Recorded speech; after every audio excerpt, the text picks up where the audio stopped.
So, wow, it's a real honor to introduce these three masters of visual effects, my heroes.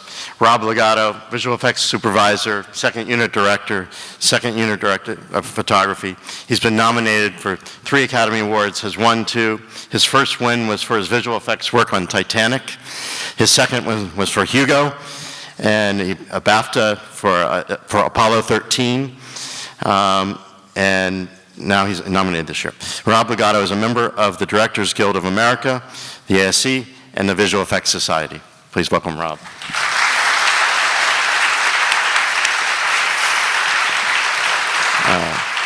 That's you.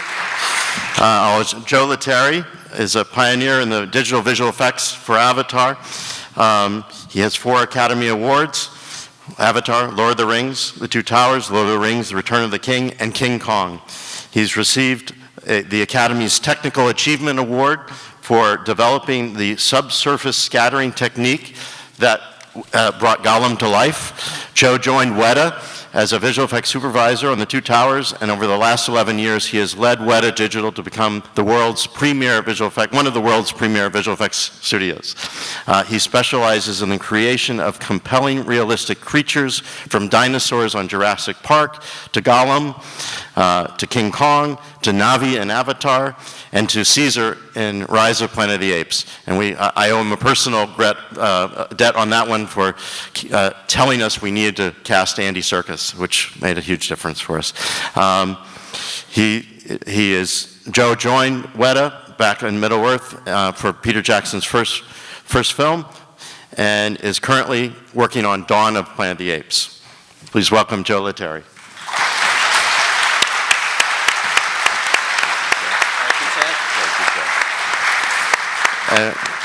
And finally, Tim Weber is an Oscar nominee and a 4-time Emmy winner.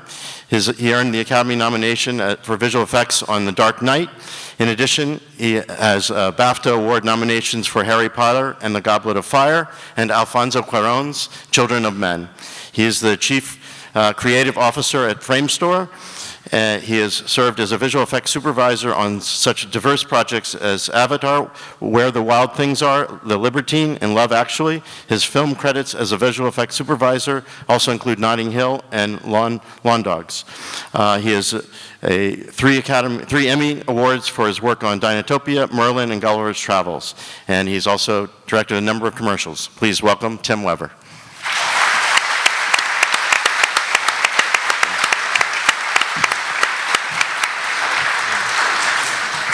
Thank you, gentlemen, for being here.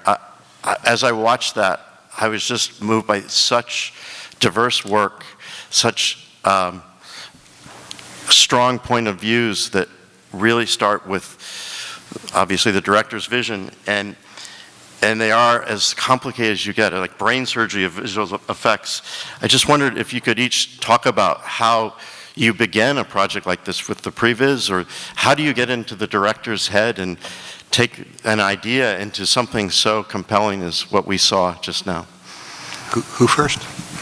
You're next to me. Oh, okay. Well, in the case of Martin Scorsese, what he likes to do, or likes me to do, is to set up a previs of it, because it's a complicated idea, and then we got used to, dating back to Avatar, of creating previs, cutting it together, making it feel kind of like a movie, so you could really judge whether it's working or not. And he, makes me watch these long, endless movies where there might be one shot in it that I have to see, but I have to watch a 3-hour movie to get the one shot I have to see. And then he quizzes me on it. So, what'd you think of that movie? Was it good? Was it good? You like it? It's like, yeah, what was the shot you wanted me to see again? I think I went to the bathroom on it. And so I would, we did, like in the case of the storm scene, we set up animation and basically did the same thing that we sort of set up at the beginnings of Avatar, virtual stage. And so I could walk around, I'm a cameraman, so I walk around with a camera and I could see the storm, freeze it, find a nice camera position, shoot multiple angles, and then cut it together, and then I have options to show them, and that's kind of how we like to work. And the other stuff is the stuff that happens on the set is very intuitive. Wouldn't it be great if we did a shot like that? Can you do that? It's like, yes, I can go do that. You also do the best impression of Marty Scorsese I've ever heard, so I think you can double for that. So. Well, maybe on this panel, but I don't know. Anytime. Joe, how about you with Peter? Yeah, it usually starts with the story because you take a film like Hobbit, you'll read the script, and you just start looking at the parts of it that you just have to say to yourself, no ways it's ever going to be shot live, so here's where we need to step in. And that's really the heart of it. So on this film in particular, we started with Smaug, the dragon. What's he going to look like? What's his character going to be? But there were a number of other big set pieces as well, like the spiders, like the barrel chase, down Middle Earth. And it's really, in a way, just kind of filling in the gaps, but it's also anticipating what Peter's going to want. I mean, I've been very fortunate to be working with Peter for the last 12 years, so I have a pretty good idea of what he wants. And even, when Peter shoots things, we can look at that and say, that's never going to make it in the movie. We're going to replace that with something bigger. So never smaller. Never smaller. No. So that's usually the way it goes. It's just you just try to build on what's on the script and what's been shot, and just try to see what else you can bring to it that wasn't there when you started. Do you previs and storyboard a lot, or? We previs, don't storyboard anymore. It's pretty much all previs, all done in 3D these days. And on this film in particular, we got Peter on the stage and picking up the virtual camera and kind of really getting into doing some of the shots himself. And I think coming off of Avatar, which is something, by the way, that Rob set up for Jim and us when we started that film, this virtual camera idea, it's really been kind of mainstream now, and it's really very useful as a filmmaking technique, because you sort of skip the previs stage. The directors just go straight to working in the digital world, and you get a very clear idea of what he or she is after. Yeah.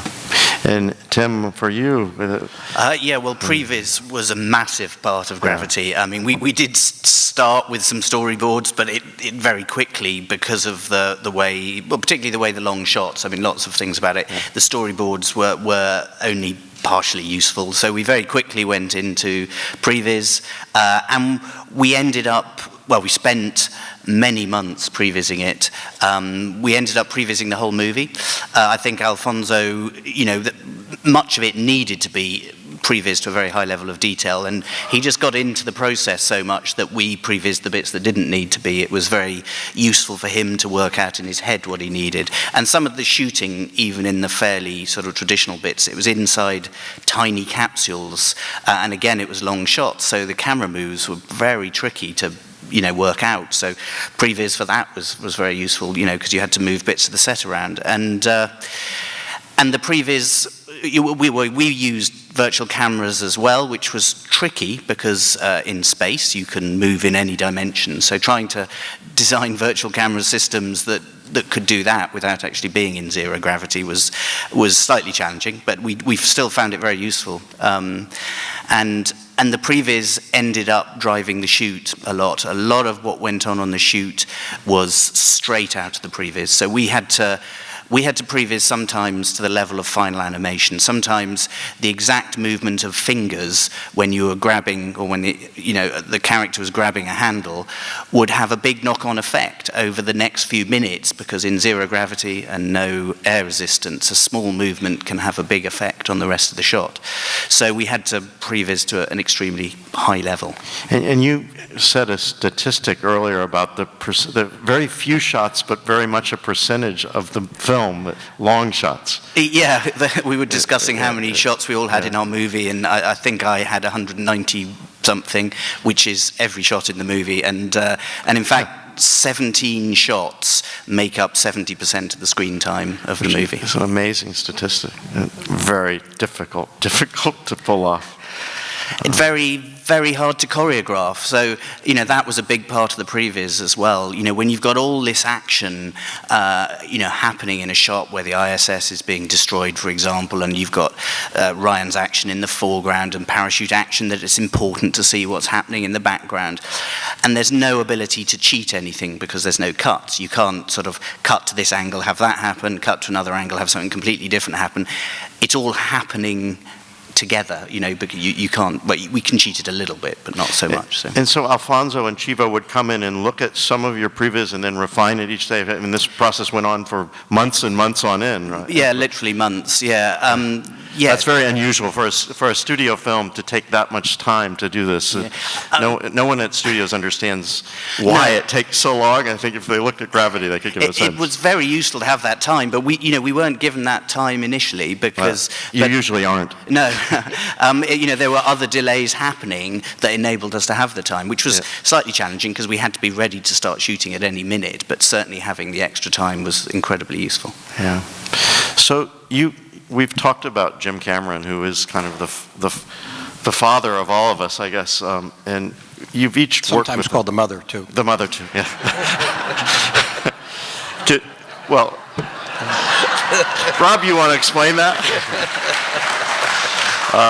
Was that my outside voice? Did you hear that? That's your outside voice. Rob, do you want to talk about the Titanic and then setting up the workflow on Avatar? Well, actually, Titanic was a long, sort of arduous task. But one of the cool things, I'll say, the cool things of working with Jim is that it sets the bar so high that even though you're exhausted and completely sort of spent, you walk on the stage the next day and you go, oh my God, that is cool. And you get a little burst of energy going, I got to do that. I have to shoot that. And you sort of continue to go. And then 16 hours later, you... that was the short day, yeah. Yeah, that was a short day. And that was go on for a year and just completely out of it and doing it. But, at the end of the day, the work was actually quite good. And although we had a couple of arguments here and there, he always wanted it better than you could possibly do. And so it was I didn't realize how great it was until I worked on other movies where someone expected a little less than what you can do well. And it became more of a pressure cooker than actually striving above it. And then on Avatar, because, certainly when you work with these directors, you pick up certain traits and things that you like what they do or they like what you do. And Jim is one who likes to pick up the camera. He likes to basically do everything on the movie, every single aspect of the film. And so he likes to shoot, he likes to direct, he likes to operate. He likes to supervise. He's better at my job than I am. And he has an Much opinion, better. and he's willing to share. That's the other thing he has. He's a very good teacher, I have to say. He has taught me more about my job than anyone I know. And when I did a movie called Aviator, I had to do an action scene, sort of like a Jim Cameron type action scene was the plane crash in the movie. And I've never done one before, and I didn't want to screw up. It's my first Martin Scorsese movie. So part of the Avatar setup was me coming up with a way that I could hand shoot and hand operate and then edit the sequence to show Marty as if I had some experience shooting this thing, which I didn't. And when I was done, I was like, I think Jim would really like this because I'm operating, I'm designing the sequence, I'm shooting, and I'm editing it. He would think that was pretty cool. And I was doing it at a very small scale. And then I thought, well, to enlarge it, putting on a motion capture stage, having motion capture actors, all that stuff, he would like it, and he's the only guy I knew who had that kind of money that could actually try this out. So I said to him after Aviator, take a look at this idea, and he funded it, and actually was going to do a different movie besides Avatar. He was going to do Battle Angel, and then I think he got into it because again it just fulfilled everything he wanted to do. He gets to handhold the camera, design every shot, edit every moment, be the director of photography on the CG scenes, and he pretty much enjoyed it. So I had a whole different relationship on Avatar than I did on I think I called myself Monkey Boy on Titanic. And you were a lot more than that. And, Monkey Man. Monkey Man. Thank you. You grew up. Well, I think it's Jim. The technology drives Jim's creativity, and Fox could not have done a movie like Avatar without Weta. So he loves the process too. He's not just like Marty's result oriented, and Jim is process and result oriented. He enjoys how it's done. Yeah, and Joe, I think we owe you Avatar because. You were actually the only people who said they could do it, I think, and you pulled it off. It was a great script. When John sent me that first draft, I just thought we have to make this movie. The way this all unfolded is We had a year it was like 2003, it was about this time, we were coming off of Return of the King, and we were nominated for like 11 Oscars and won them all that night. So it was one of those great nights that, we were all just hanging out all night long and having a really great time. And the next morning we got a call from Jim saying he wanted to show us the 3D stereo camera rig that he was, working on. So Peter and I drove over to Lightstorm, and Jim showed us, the prototype and what he'd been doing with it, and it was all really cool, because Peter wanted to make a 3D movie, and we were getting ready to shoot King Kong. But it was too soon. We knew we couldn't have the cameras ready, so Peter decided, okay, well, we would stick with 2D for Kong. But we had a lot of discussions with Jim about what we were doing on Gollum, what we were doing for King Kong, how we were working with actors to try to, use their motion as part of the guiding principle behind a performance, how we were going to create the world of Skull Island in New York and all the software we were building. So I think Jim just sort of kept an eye on that, and about 6 weeks before we were finishing Kong, I got a call from John Lando. It's like, so how's it going? It's like, pretty good, we're almost done. He goes, good, Jim wants to send you this treatment he wrote.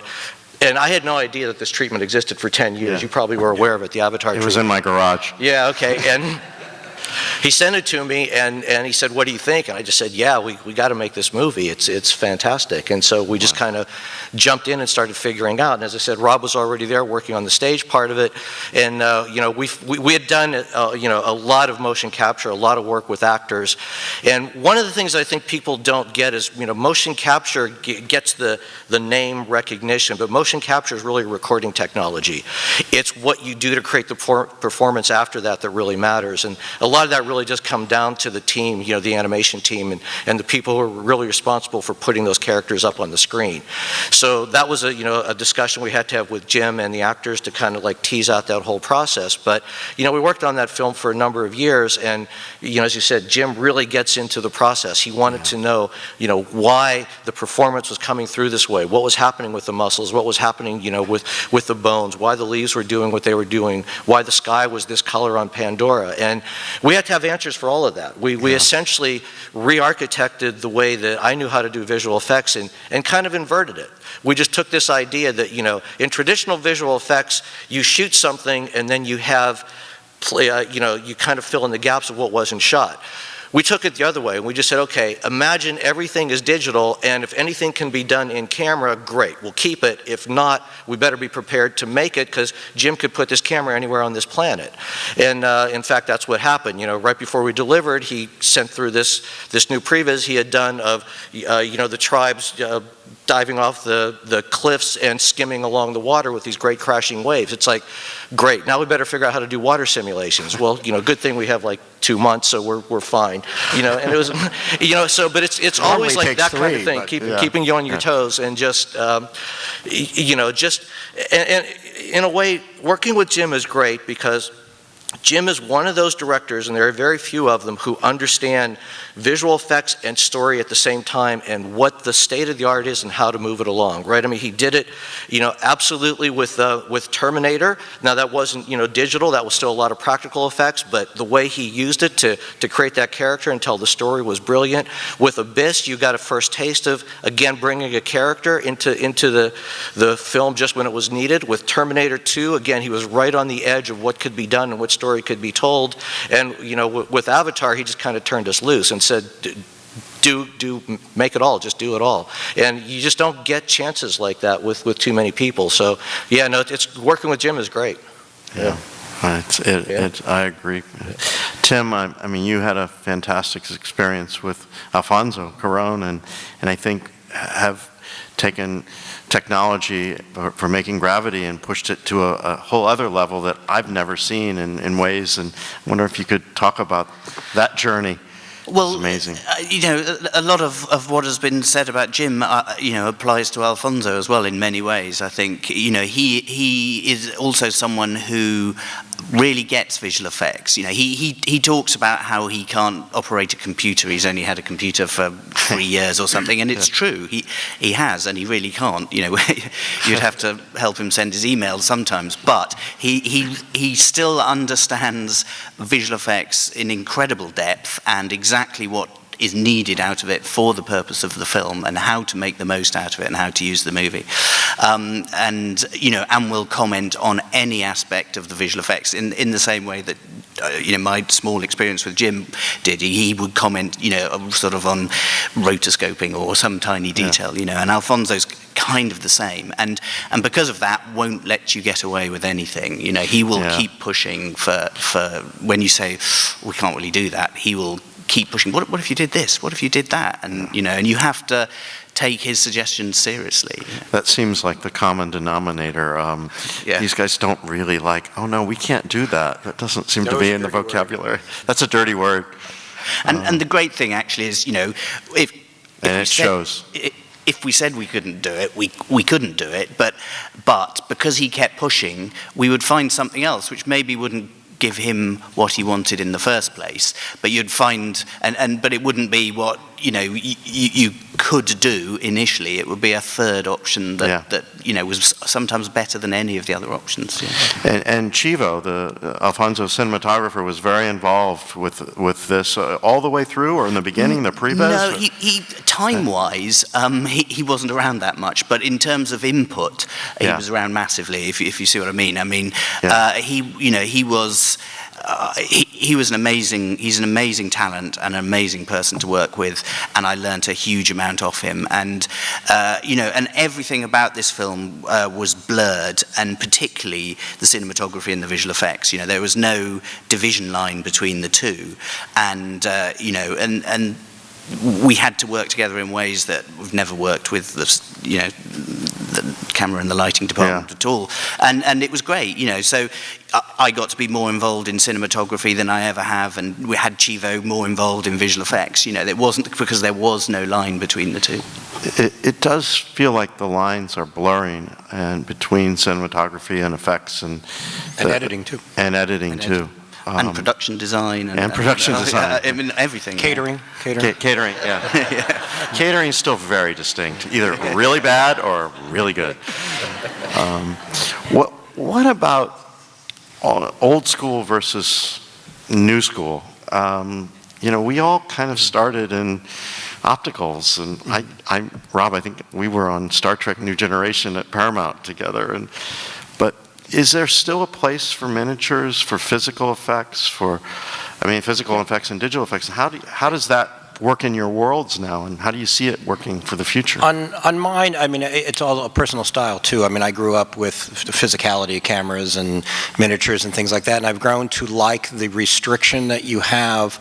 And the reason why I like the restriction is that any time you've seen anything that looks real, it was shot real, and there was a restriction when it was photographed. There was something happening. Anytime you saw something that was so free form, you only saw it in a visual effects movie. So I sort of like the forced discipline of if I have to photograph something and it doesn't give me everything I want, I have to come up with a clever editorial solution or something else. And it tends to make the stuff that I like to work on more realistic. So I always tend to try to shoot everything, and my favorite shots are usually a mix between live photography and then the stuff I physically cannot do. I still impose the restriction. It's kind of why the virtual camera came about, is I still impose the physical restriction of how one would operate a shot, the kind of happy mistakes when you have a bauble that you may take advantage of an editorial, and all those things those randomizations are something that works for me and might not work for everybody else, but that's because I grew up and that's my taste pattern, and I tend to work with directors who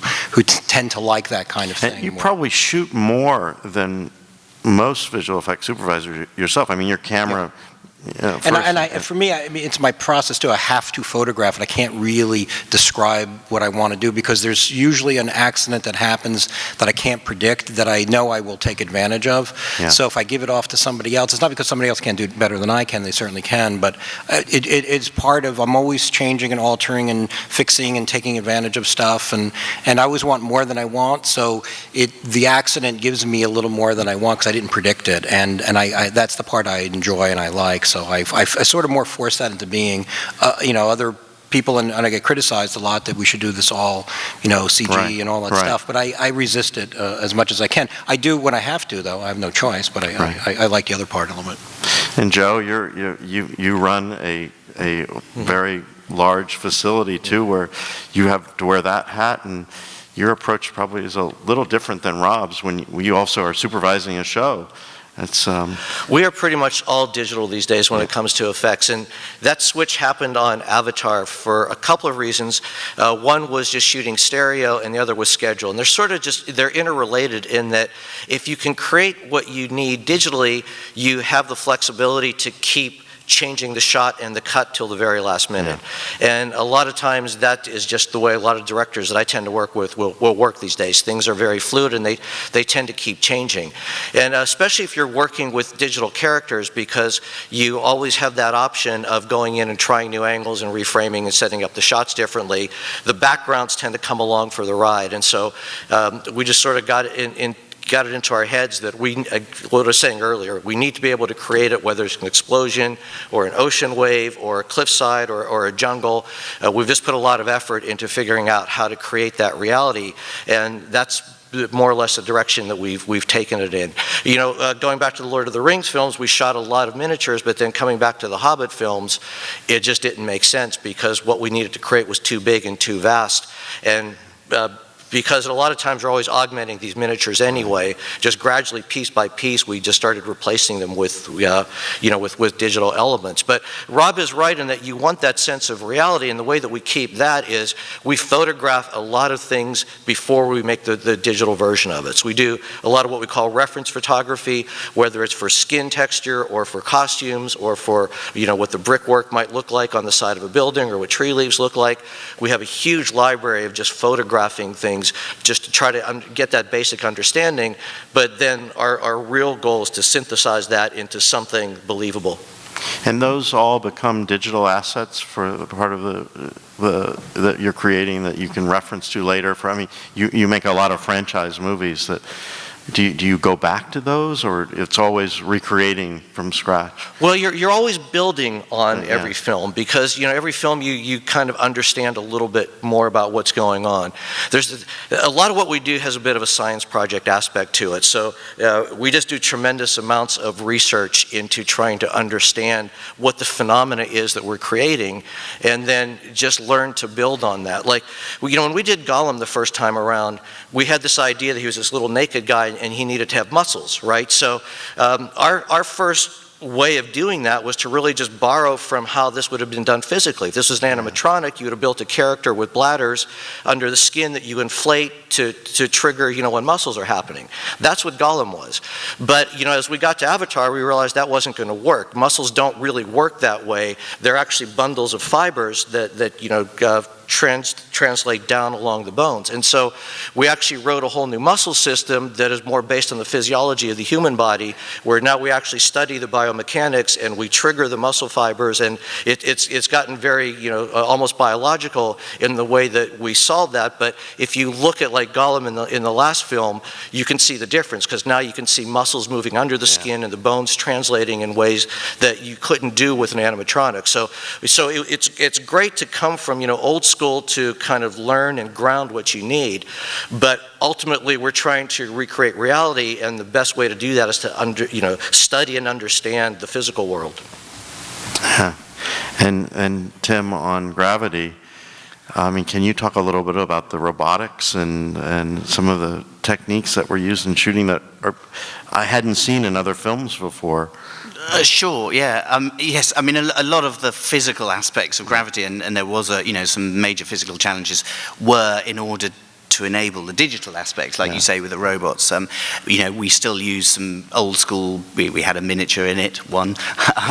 One miniature out of the whole show. Wow. And we used, some of my favourite moments are where we, Sandra lets go of a manual, and we had a puppeteer quickly grab it and move it across the capsule, and then she picks it up again off him, and we just painted out the arm. So there's always room for old school tricks with a little bit of digital enhancement, but.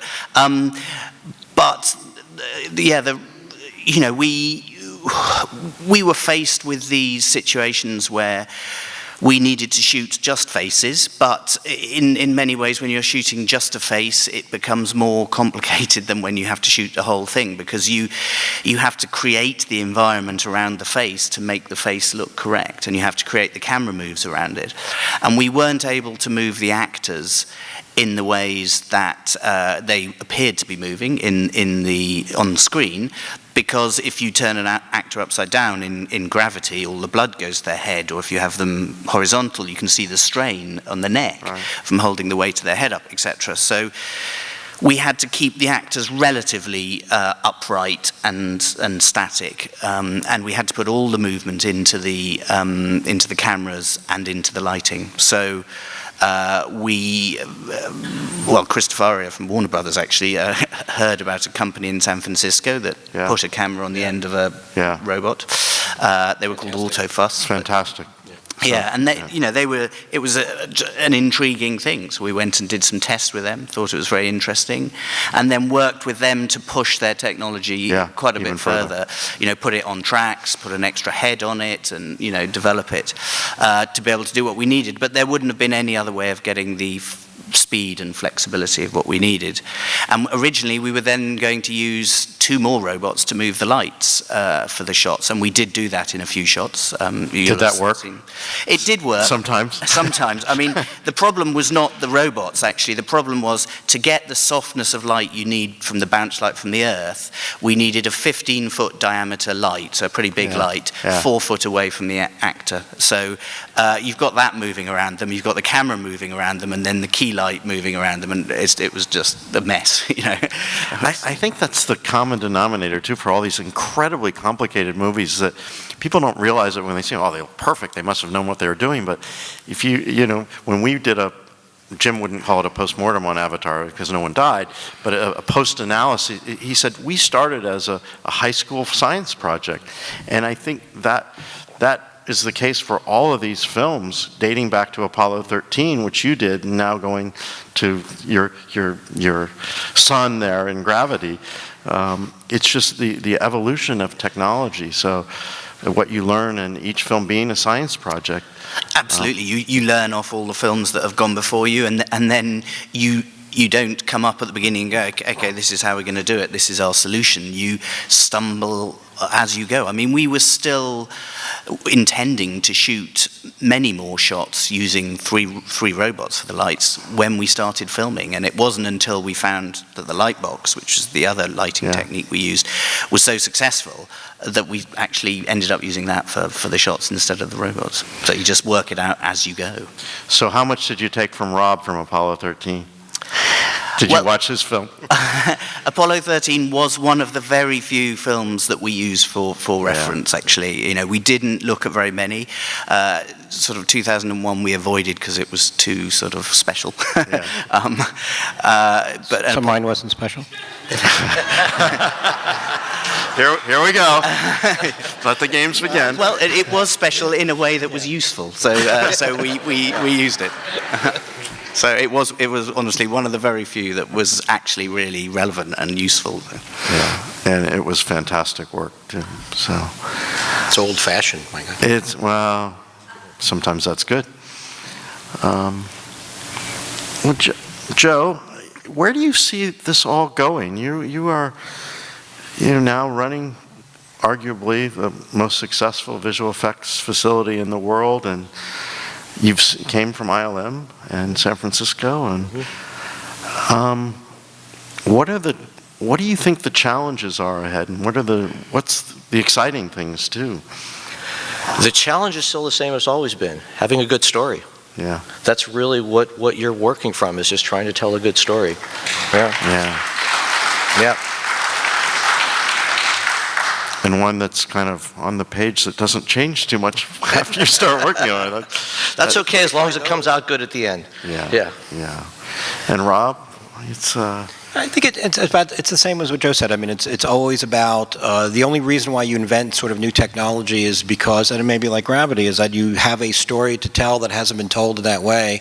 And that's the exciting thing about movies is you want to see something you haven't really seen before, experience something you haven't really seen before, or if you have experienced it, even going from Apollo to gravity, is like, well, now you could tell a story in a much grander way, but you're still telling a story. You're not trying to impress everybody with your visual effects work. So it's really a story will spark a way of doing something that always invents a new technology or a new way of thinking about something, and then somebody comes off and comes up with a new story, because it's not like you want to top the story, you just want to go to the movies to see something you haven't really quite seen before, and the inventiveness of people, borrowing from the past, seeing movies and what they were, and what can we do differently, will always sort of propel the system forward in ways that we may not really necessarily know at the moment. It's going to show up in a script form, and we're going to sit all around and try to figure out what's the best way of actually getting that story on film, and then we've maybe come up here in a panel and discuss what we did. Yeah. And your heroes from the past. I mean, Rob, and I guess we grew up in the Paramount days together, but what inspired you, and do you still take that from your predecessors? For me, because I do a lot of things that are more history-based, I guess, movies, and it forces you to go back and look at what I thought at when I first studied George Méliès. I thought it was crude. I only saw really the moon and the thing, and it was a little jump cut, and then I started to see his work, and what a stone-cold genius, a brilliant man who would have been one of the great leaders if he was in this age. So the brain is the same, the imagination was great, and then you sort of borrow, and we have borrowed so much from the people that came before us, because they inspired the people that inspired us, the Doug Trumbulls and the various people that we emulate, that it all dates back to that. And if you ever want to get impressed, just like watch an old epic silent movie, and you go, oh my God, I can't believe that they pulled this off in a very sort of physical way, but yet their imagination went wild. So I do that. When I did Aviator, you go back and study Technicolor, and you cannot believe the brain that came up with how to take 3 pieces of black and white film and turn it into color that you now want to imitate. So if you want to do something great in the future, it doesn't fade like the no, it doesn't fade. And if you want to do something great in the future, you go back and study history, and you will come up with something that you'll be inspired by the genius that came before us. And Joe, I mean, for me, it was a lot of the films that kind of immersed you. I like the original King Kong, the Harryhausen films, because just through their characters, they brought you into worlds that you had never, experienced before. And, obviously 2001 did that, and I think, in the modern era, George did that brilliantly with Star Wars. That just sort of, exactly, that just sort of changed everything. That just brought you to a place where anything imaginable, was possible, and it was just really a kickoff from there. Tim, how do you follow all that?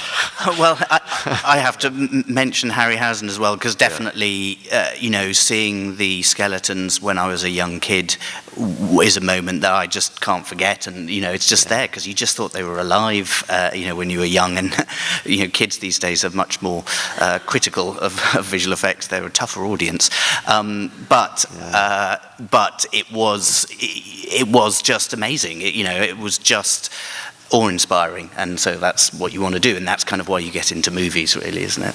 Yeah, I got to visit his house in London before. I got 15 years ago, I guess. So yeah, he touched a lot of people. All roads lead back.